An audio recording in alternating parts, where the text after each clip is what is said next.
أعوذ بالله من الشيطان الرجيم. بسم الله الرحمن الرحيم. يا أيها الذين آمنوا كتب عليكم الصيام كما كتب على الذين من قبلكم لعلكم تتقون. صدق الله العظيم.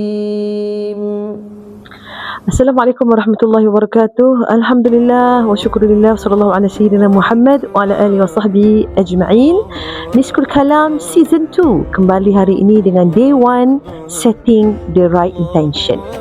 Penonton yang dirahmati Allah, hari ini bukan sekadar hari pertama kita berpuasa. Hari ini adalah the beginning of a 30-day spiritual journey. Kita ada 29 hari lagi dalam dunia profesional. Kalau kita mengetahui setiap projek besar bermula dengan satu perkara penting, kita selalu sebut tentang clear intention, clear direction. Begitu jugalah Ramadan. Bagaimana Nabi SAW bersabda, innamal a'malu binniyat, innamal a'malu binniyat, yang bermaksud sesungguhnya setiap amalan itu bergantung kepada niat. Ramadan hari pertama ini bukan tentang menahan lapar semata-mata. It is about setting our internal compass. Kita mungkin sangat strategik dalam business planning, budget forecasting. Kita tahu buat annual projection, pandai, risk management, succession planning. Tetapi pernahkah kita buat spiritual planning untuk 30 hari ini? What is our Ramadan KPI? Adakah sekadar khatam Al-Quran?